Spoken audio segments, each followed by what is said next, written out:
Drew's dream comes true.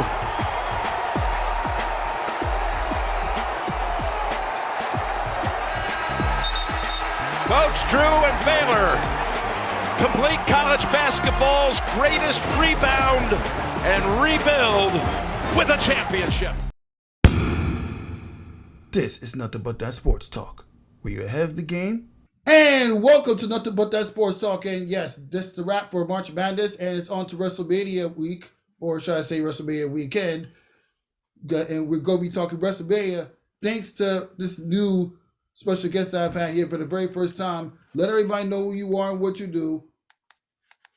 Hey, what's going on, everybody? Brian H. Waters here from the Wrestling Realm. Realm spelled with a W, with co-host, co-founder with my brother, the real Dwayne Allen, which you can find on all social media platforms. And I'm excited to talk wrestling. So thanks for having me. Not to mention, this guy is literally put together a Fab Five where he talk about some of the most talked about NBA or most talked about topics in the sports world as well. And yes, as you can see, the wrestling championships behind you. You are a diehard wrestling fan, I see. But you're not the first. You're only the third wrestling fan I've interviewed in this show since I've been doing it for literally 3 years now. Because I've had Krista B and Patricia Rogers from those girls on the show one time. My homies, my sisters over there. You should check it out. I definitely gotta show you the episode that I did with these women because they killed it with those wrestling girls. Absolutely. I checked it out earlier. Those wrestling girls are amazing. I was just on their on Krista B's sound off a few days ago. Well, maybe it's a couple of weeks ago. It's WrestleMania season. Everything starts to run together.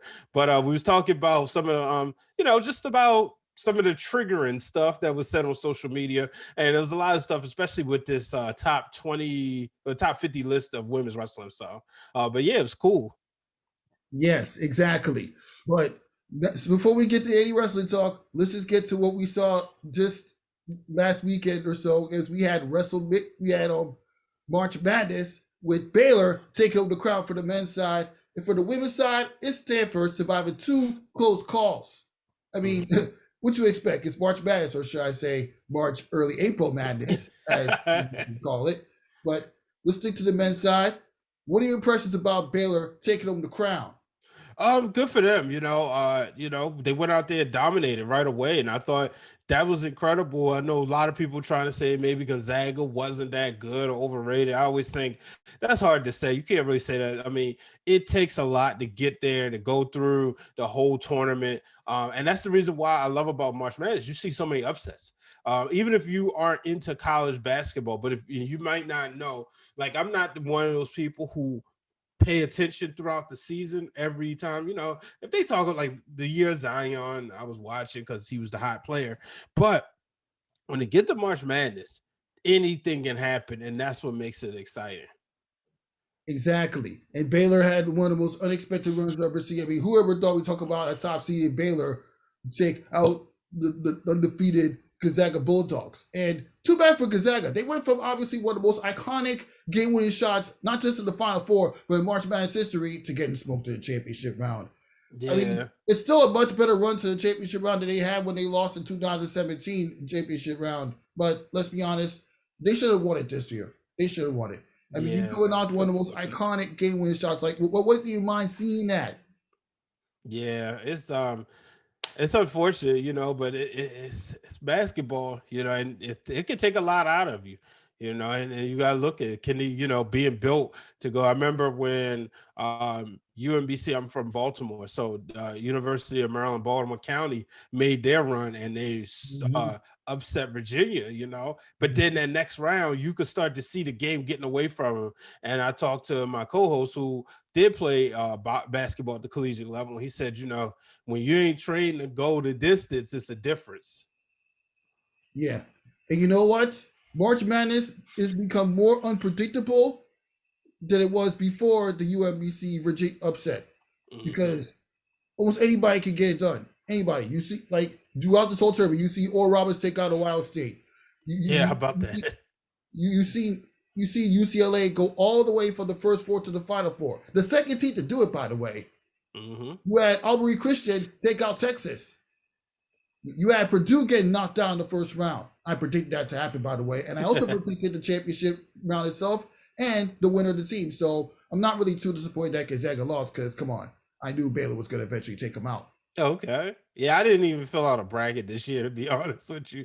Things just, by everything kind of being shifted around in the schedules, I was like, oh, snap. Yeah, it is that time. So I didn't even fill out a bracket. So I watched it with a little piece. I didn't have to, be worried if I had a perfect bracket or not. Well, yeah, it's just a matter of making sure you had more right than wrong. I mean, wrong can't be perfect when it comes to March Madness predictions. Mm-hmm. But what are some of your favorite games that you watched in this year's tournament? Considering it's the first time you had in 2 years because, COVID. Oh, definitely Oral Roberts and Ohio State. I remember watching that game and I was putting together I bought an exercise bike and I was sitting there and just getting stunned. And I was on the phone with my buddy Arthur Jones the second, and I'm sitting there watching it and talking to him. I was like, wait a minute, hold on. And I'm like giving him sort of the play-by-play. And Arthur went to Indiana. So, he was loving that considering Ohio State was losing. Speaking of Indiana, yeah, I don't know what happened with them, but you know what? At least the women's side managed to have a good run, to take literally going all the way to as far as the Elite Eight. Mm-hmm. The women's side pulled it off. I don't know if you were following the women's side, but you get transitioned into the women's side real quick. Stanford survived so many close calls in the tournament after some easy wins in the earlier rounds. They came from behind to take out Louisville. They barely survived South Carolina, leading to Allie Boston missing the potential putback. And then also Ari McDonald, one of the craziest performers in the 3 rounds prior to the championship, couldn't hit the game-winning shot off them. I mean, if you at least knew about what's going on, what is that got you thinking for the women's side? To be honest with you, and again, this is absolutely no shade. I just wasn't paying attention to March Madness as much this year as I've been in full WrestleMania mode. But keeping an eye on it, turning on some of the games. One of the games, I remember there was the controversial play, and I don't understand how it wasn't a foul. You obviously would be able to let me know which game that was. Yeah, it's Baylor versus UConn. Yeah, that was just controversial. But obviously, I felt like a clean double team defense to me. I mean, for real, I saw a skin hit. I mean, yeah, just because skin hit doesn't guarantee it's a foul. It has to be physical contact, and yeah, there was physical contact, but not enough for it to be a foul, leading to UConn getting to the next round. Again, taken out by Ari McDonald. Can somebody say McDonald's? But yeah, seriously. Nonetheless, it was a great tournament that we watched, and I'm glad that we got March Madness back. Mm-hmm. And I'm also glad, since you follow WrestleMania a lot, that we're gonna get fans in the WWE shows for the very first time in over a year since March 11th NXT last year. But from March 11th, 2020 up until this point, what is the whole being a wrestling fan during the global pandemic and watching Raw and SmackDown and NXT go down mean to you? Oh man, it's been different. I have to say, I look at last year's WrestleMania and it's different. It's weird watching because there's no fans. Then you get the SummerSlam where they had the Thunderdome, which was great, and it makes you wonder, like, man, what if they could have had the Thunderdome? If they would have just thought about this. Shout out to the NBA because that's who gave them the idea. But if they could have had the Thunderdome on last year's WrestleMania, it would have been a little bit better. But I credit the talent to be able to go out there and do all of this with no fans, and like Roman Reigns, I was in a clubhouse where he was speaking, and one of the things he said was, with that Thunderdome, you feel them hits more because, they don't have that adrenaline to feed off of. So I give them all credit where credit is due. I really wish, from a fan perspective, I wish WWE would have took a little bit more chances, just to see different wrestlers get over, see if they could have maybe, try something with a guy like Big E, or try more stuff with Ricochet, just seeing those type of chances. But we are getting a better story with Big E than what a lot of people thought we was getting. But overall, that I think it's been good, and I'm just grateful they was able to do that and keep us entertained. Exactly, because with sports being shut down and everything being shut down, what else are you gonna watch? Reruns of the Fred Flintstones or the first Space Jam movie? What else are you gonna watch? Like, Yeah, and I give credit to esports, during that time. I know, a lot of people who work in that space, and you really got a chance to see that, and you could really appreciate, watching some of the stuff. And even with the companies trying to do virtual horse games, I give credit to them. I think it was definitely unprecedented times, so it was definitely interesting. yeah. And we had the Michael Jordan documentary to keep us entertained. We're not just rewatching, like, you're not just rewatching Michael Jordan's games over. You got to take a deeper dive in the storytelling behind those games. You got to see what happened with Michael Jordan's dad losing his life due to like a robbery and a murder. These knuckleheads just never learned how to act disciplined. But yeah, it's just so much that we had to live through this pandemic. And when we look back at it a year later, you got you managed to get your WrestleMania, you managed to get Money in the Bank, in which Oscar managed to take home the Money in the Bank briefcase, only to find out there's a WWE Championship because Becky Lynch was pregnant at that time. And yeah, you also got to see Otis become Money in the Bank winner, only to have to lose it to the Miz because of a betrayal. So yeah, so much going on. Oh yeah, you also got to see Randy Orton and Edge duke it out a few times. But the most recent match they had together, I was really getting into it. The crowd noise was high, and you managed to see all those performance center talents coming around, acting as fans, watching everything go down. And it didn't even feel like it was performance center talents out there. Like, what more can you ask for? Yeah, because I mean, at the end of the day, they're fans just like us. That's the reason why they get in the business. Yeah, but let's be honest. During the whole time, did you ever miss watching the fans all around these areas when the WWE shows going on? Do you miss having fans in the arena? Oh, absolutely.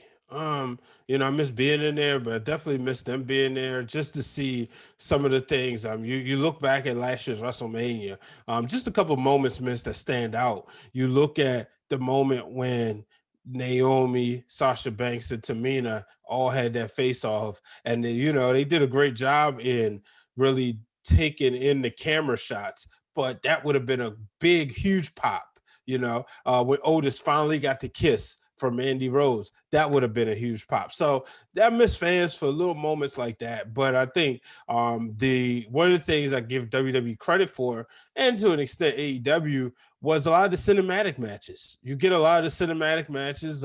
Even with WWE being creative with the Thunderdome, you get when Apollo Crews threw the steps on to Big E. So there's a lot of cool stuff, and I think they did a good job. Exactly. And I also love the way how they handled Seth Rollins during the new gimmick that he had, where he literally pierced Roman Reigns' eye. Like, I'm like, how is it possible that you really squeeze a guy's eye out and then, like, literally? Oh, with Rey Mysterio? Yeah. That was a little weird, but that felt so real to me. Like, I was like, ugh, but it's cool. Oh yeah, and there's also the friendship between Sasha Banks and Bayley coming to an end when Bayley become heel. I will say though, the Bayley heel theme kind of reminds you of The Rock. And this is what a friend told me that one time. It really reminds you of listening to The Rock's heel theme song. Yeah, it do. And you know what? I like heel Bayley. I know a lot of people don't, but I do. I think it shows it shows they going deeper with her character. I was one that wanted to see the Bayley and Sasha feud go well into a main event at WrestleMania, but it's the reason why they're doing the writing and I'm not. And I think they're doing, the build up to Sasha and Bianca did tail off a little bit, but overall we're getting history with two Black women vying for the SmackDown Women's Championship. So I can't ask for nothing better. And none of that would have been possible if they didn't manage to give Bianca Belair win the World Rumble. Oh yeah, there's also Edge winning second World Rumble, but we'll get more to that later. What are your impressions about Bianca Belair winning the World Rumble back in January? Yeah, January 31st, man, my daughter's 6th birthday. It was an amazing feat because when she came out, I was like, oh man, I think she was number 2 or number 3. I could be wrong, but I know she was early. I was like, all right, well, we'll see. You know, she going to show the strength, the test of time. But everybody was picking her, and it was almost scary because a lot of times when wrestling fans, granted, for a lot of us, we've been watching it for so long, so we can pretty much tell what's going to happen. But a lot of times in wrestling, when so many people are picking one person to win the Royal Rumble, there's always a swerve. Take last year, everybody just knew Shayna Baszler was going to win. It was Charlotte. But when Bianca won, I thought that was amazing. My wife, who doesn't watch wrestling, but she was watching this match and she was hooked to it, and she couldn't wait. Being a school teacher, to teach her class about how these two Black women were working together because the next day was Black History Month. So just watching that, and I think I'm one that I was saying at one point Charlotte Flair would be the greatest women's wrestler of all time. And then Bianca Belair made me pump the brakes. And I said, you know what? If she continues to go on this route, I know people always want to throw in the championships, and maybe Bianca won't win 80 million championships like Charlotte will. But when you look at pound for pound, the athletic press, and she just looks like somebody who will go beat you up, I think she's going to be the greatest ever. She's got the crossover appeal. Exactly. But just address this. Do you see Bianca Belair taking out Sasha Banks in WrestleMania this week? Oh man, I don't know. This could go either way because you starting to see Sasha Banks really embrace these heel tactics. For the longest time, I was one who, and I credit my brother Dwayne for this. A lot of times I was like, man, something missing with Sasha. And he kept saying, Bianca does Sasha Banks better than Sasha. Bianca acts more like a boss than Sasha. Sasha wins the belt. Now having this lengthy title run, we've seen her really develop into the boss. She's constantly reminding everybody, hey, I'm the champ. I'm the one people come to see, and I got the gold to prove it. So seeing that, I wouldn't be surprised to really see her do whatever it takes to win, to hold on to the championship. She's never lost. She's never won a match at WrestleMania. Bianca, on the other hand, is somebody who could go ahead, win this, but if she loses, that also makes her that makes the women 2 for 2 as far as winning the Royal Rumble. So who knows? Exactly. And yes, this is literally one of the matches for night one of WrestleMania. Yes, WrestleMania is 2 nights in a row this year. So yeah. Oh yeah. There's also the other WWE Championship matchup between Bobby Lashley and Drew McIntyre. And yeah, I love the way that they developed Bobby Lashley. Finally, they gave this guy a WWE Championship. I mean, considering he hasn't really had much chance to be champion. And yeah, all he has on his side is MVP since, the fallout with the Hurt Business. What do you think is going to happen between Bobby Lashley and Drew McIntyre? Ooh, if there was a match I was nervous about, it might be this one, but I think Bobby's going to keep it. And I'm still wondering, but I do. I think Bobby Lashley keeps this. I think he holds on to the championship. And, it's going to be tough, though, because, there's always this saying, okay, maybe Drew finally wins and gets his moment in front of fans. But what I see is, to me, Drew McIntyre doesn't have that same that same appeal that he had last year going in. And I think he was just champion too long, to be honest with you. He's not Stone Cold Steve Austin. Austin was able to lose hold the title from WrestleMania 14 all the way, with the exception of losing to Kane, but hold it till September and then re-chase again and then win it at WrestleMania 15. I don't see that with Drew McIntyre. He had the title from WrestleMania all the way till about October and lost it for 2 weeks just to get it back in the Thunderdome. And then, he won it back on Raw, and then he's won the title and then lost it at the Elimination Chamber. I don't think he needs another championship run. I think it's Bobby Lashley wins and moves on to somebody else. Yeah, not to mention Bobby Lashley has never won a match in WrestleMania as a champion. So this is big. Mm-hmm. This is really big. Oh, there's also Bad Bunny versus Bad Bunny and Damian Priest versus The Miz and John Morrison. Yeah, The Miz got wasted when he became WWE champion after taking out Drew McIntyre with the Money in the Bank briefcase. But yeah, how do you see this tag team matchup going down? Well, I mean, let me back up real quick. I'm gonna be honest with you. I don't think it was a waste. I think Miz served this purpose was to tell this story to get us to Bobby Lashley and to get us to Bobby Lashley and Drew McIntyre. Because why else? Drew McIntyre had already beat Lashley earlier.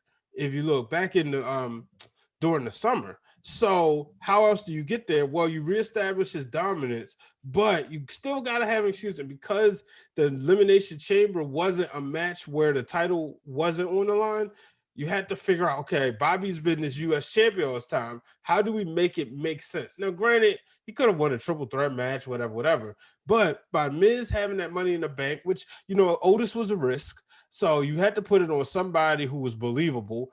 It being the Miz, this is your guy. He's a company guy. Hey, why not give him another championship reign for 2 weeks? He deserves it. And then that allowed Lashley to come in, win the title. And so I don't think it was necessarily a waste, but I think it was more of a big part of the story. With that being said, Miz is getting this good payday because he's in the ring with a pop star, somebody who's going to have that crossover appeal. And I do think Bad Bunny and Damian Priest win. I think Miz and Morrison will do the job for them. Exactly. And not to mention, Bad Bunny's never wrestled at WrestleMania. Mm-hmm. So it only makes sense for him and Damian Priest to win this match. Mm-hmm. So now we move on to the next one, the New Day versus AJ Styles and Omos. But since we're on the subject of the New Day, it feels like it was just yesterday Kofi Kingston won his very first WWE Championship and the first African-American to win the WWE Championship. Well, you're now counting The Rock because he's Samoan. What are your impressions about what way they handle Kofi Kingston back then and right now? I didn't hate the title run. I know a lot of people hated it, but I didn't hate the title run. However, I hated the way he lost it. There's very few times where I'm ready to throw something at the screen. That was one of them. But Kofi's still a top guy, and one of the things that proved that during the Elimination Chamber to Chase, regardless of what, even though they may have forgotten when they said former WWE champions, they said, "Oh, we got to put Kofi in there." He's still a top guy in the company. Is still a top guy in the business. If Kofi Kingston was to stop wrestling for WWE for whatever reason, he'd be able to command 5 to 6 figures for appearances. So, this matchup, I do think that him and Xavier Woods lose the titles. I just think they're gonna make Omos look good. One of the things you see them wearing is the Mortal Kombat stuff, which I think is good. It's also crossover appeal. You see Ed Boon, the creator of Mortal Kombat, tweeting about this. So this is a big deal for them, especially with Xavier Woods being a residential gamer. Exactly. And a lot of people don't remember the fact that Omos used to be a basketball player. You seen how freakishly tall this man is, saying about AJ. So I'm like, wait, where's this guy come from? Mm-hmm. He went to Morgan State for a little bit, my alma mater. Yeah, this guy is ridiculously tall and he says less, but he's going to be tag team champion. I know for a fact. Mm-hmm. Okay, on to the very next match. Braun Strowman versus Shane McMahon.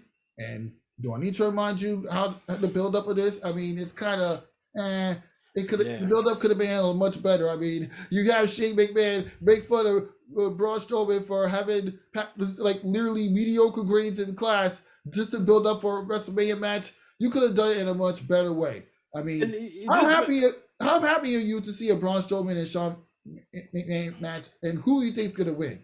When this all said and done, I think when you rank Shane McMahon's WrestleMania matches, this will definitely be the least one. I don't see this being a show stealer. This is simply to do 2 things: to give the crowd something to pop for when Shane jumps off the cage, and to give Strowman a WrestleMania match. Considering it's kind of like a reward. You won the championship during the time we had to get the title off Goldberg.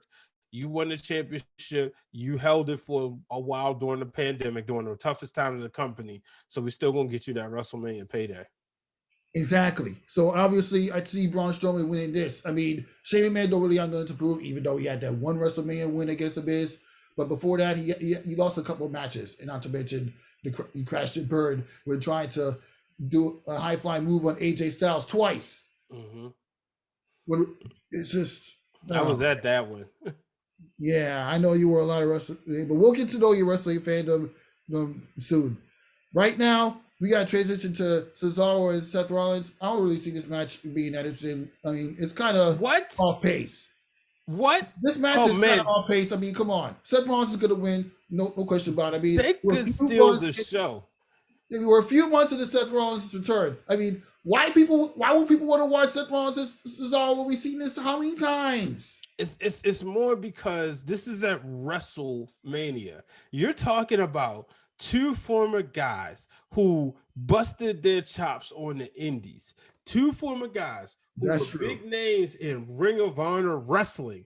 They're going to go out there and put on one of the greatest WrestleMania matches, and they're going to try to be on that Savage Steamboat, Oscar Charlotte, Shawn Michaels Undertaker level. Cesaro is going to get made. This is his first WrestleMania singles match. Seth Rollins is going to go out there and make sure that he has, because both of them, Seth Rollins always has that attitude, regardless of what, I don't always like some of his characters, but one thing I noticed about him, when it comes to the in-ring, he's always wants to put on the best match of the night. Now, it's not his fault that he had that match with Triple H and it was long, but he's going to go out there and watch Cesaro. This is going to be Cesaro's moment, and this could be a turning point in Cesaro's career. Yeah, because you got a point, because look at how far Cesaro has gone. I mean, when the guy literally started his WWE career, he was U.S. champion, even past 2012 TLC. I was at that event, by the way. I mean, come on. I mean, I'm not disrespecting Cesaro's career, but you know what? If he does pull out this win against Seth Rollins, this might be the turning point of his career that he needs, especially if he's going to get back in the WWE or title hunts. You know what, though? Seriously, though, because remember, he was somebody people thought could win the Elimination Chamber. This could be the match. Seth Rollins is the top guy. He could put him over and make him the guy that's next, because you get into that post-WrestleMania stuff. He could be a guy who would be challenged for the WWE Universal Championship after this. Maybe say, well, it's not Backlash right away, but whatever the pay-per-views down the line. So don't be surprised. Exactly. I wouldn't be surprised at all. I mean, it might be entertaining. Matter of fact, it will be entertaining. Mm-hmm. All right. On to this. We get more into the women's division, because this is a very interesting tag team tournament match.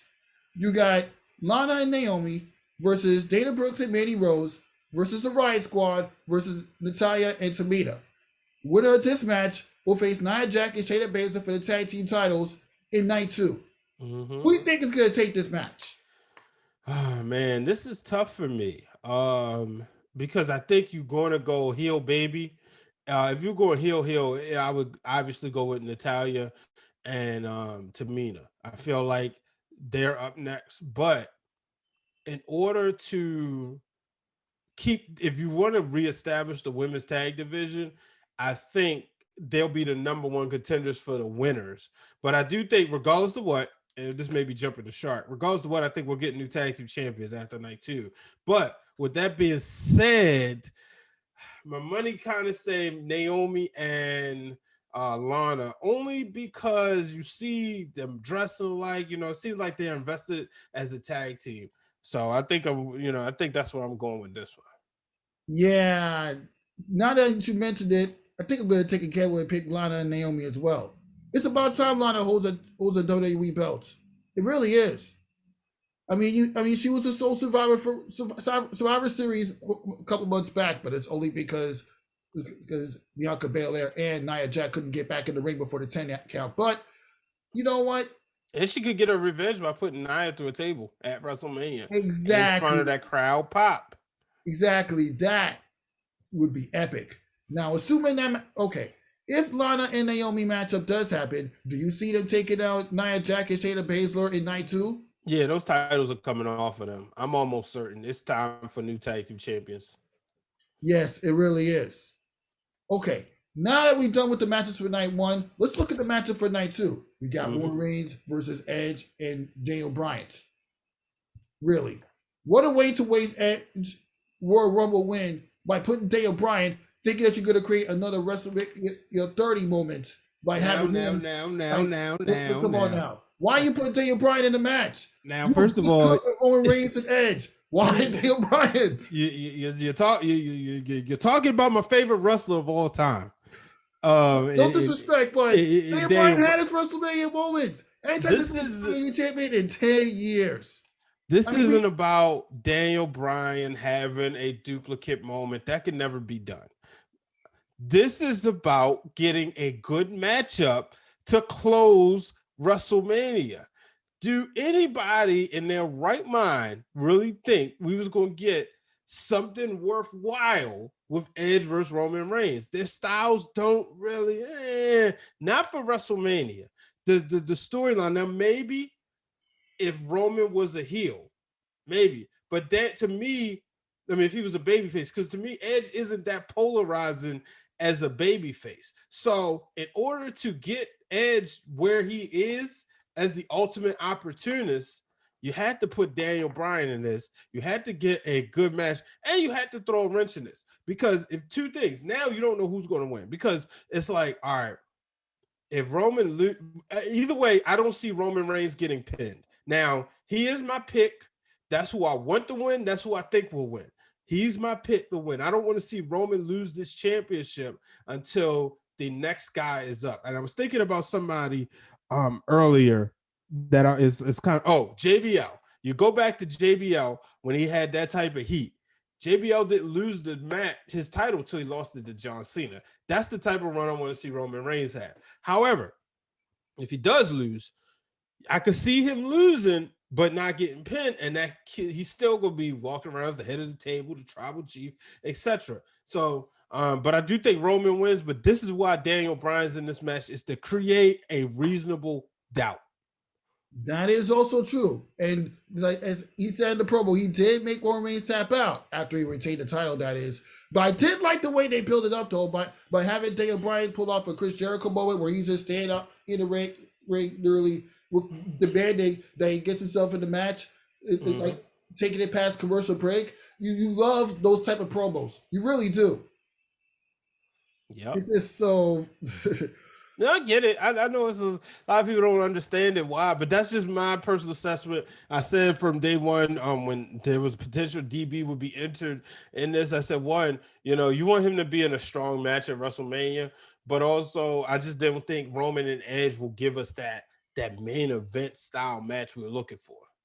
That's true. Even if it's the first time Edge and Roman Reigns face off, you have to keep mindful of the fact that this is Edge 10 years post his first retirement, only for him to come back.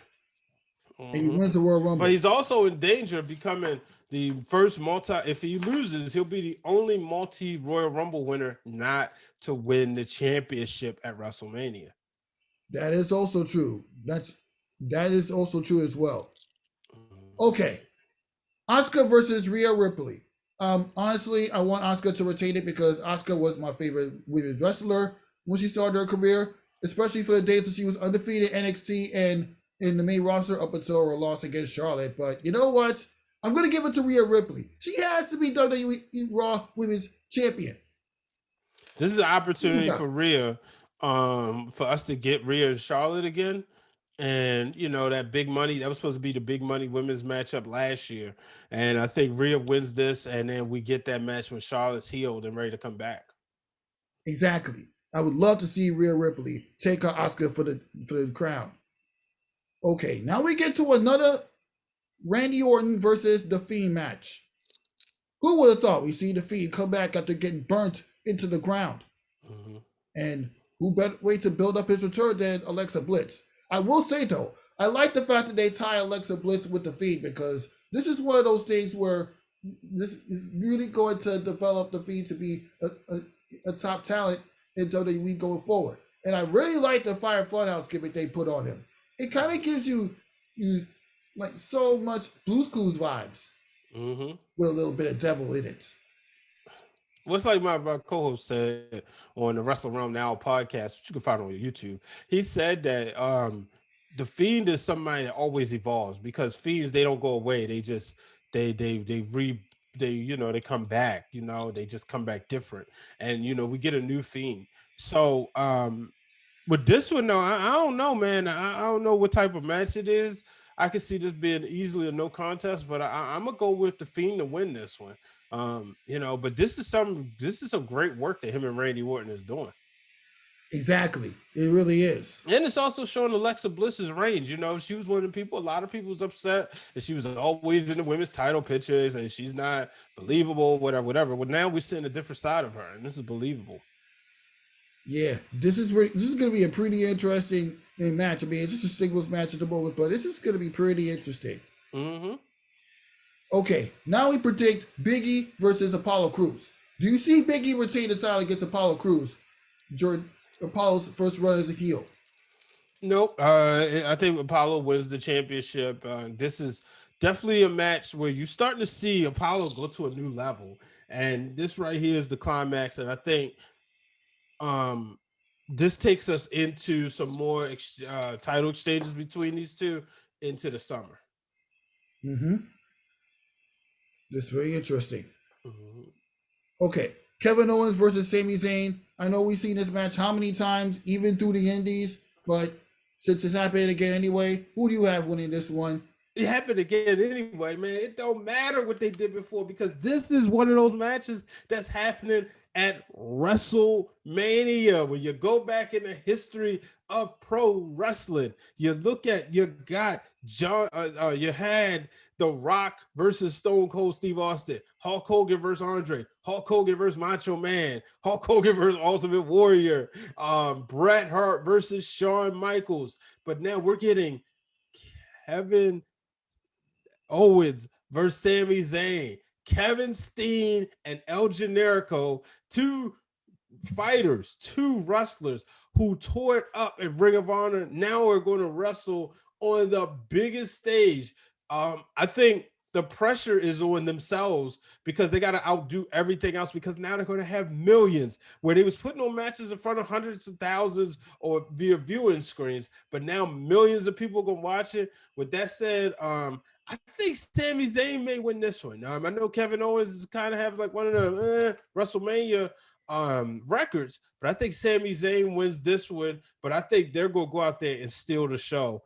This is an easy payday for both of them, though, because they know each other so well. So I think this is one of the matches. This could steal night 2 easily. Yes, it really could. I think this is going to continue the Kevin Owens Sami Zayn rivalry that's been going on since the Indies. I know you love watching those matches in Ring of Honor in the Indies. Mm-hmm.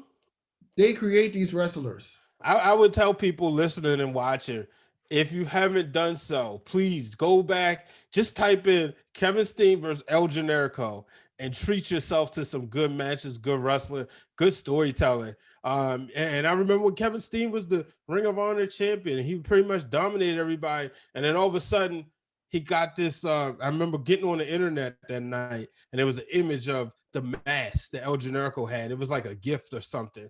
And everybody was like, oh my goodness, who is Generico is coming back from Kevin Owens? And it was as if he's seen a ghost. So what's always interesting is when they flip this, when, because now he's the heel. Zayn is the heel. Owens is the babyface. So definitely check it out. That is also true. And I can't wait to see this happen. Oh, yeah. And the last match for WrestleMania night 2, Matt Riddle versus Sheamus. This is Matt Riddle's moment to shine. How many times have you seen Sheamus win at WrestleMania? Including that moment where he kicked Daniel Bryan, won the World Heavyweight Championship. Man, I didn't even put my belt down. He literally just bro kicked Daniel Bryan. You remember that WrestleMania moment? That was my first WrestleMania. Oh man, I know you had a good time. But on a serious note, do you see Sheamus winning WrestleMania again, or will Matt Riddle take the spotlight? I think he's gonna go out there and make Matt Riddle. Not big Matt Riddle fan, but that's just me. I know Matt Riddle is somebody that they're high on, and I've hear people say he's a star, whatever. Sheamus is gonna go out there, he's gonna make him, and I think Matt Riddle wins this. This is gonna be a hard hitting matchup though. He's gonna take a beating, but he's gonna win. That is exactly right. Well, I can't wait for WrestleMania to come. This is gonna be interesting.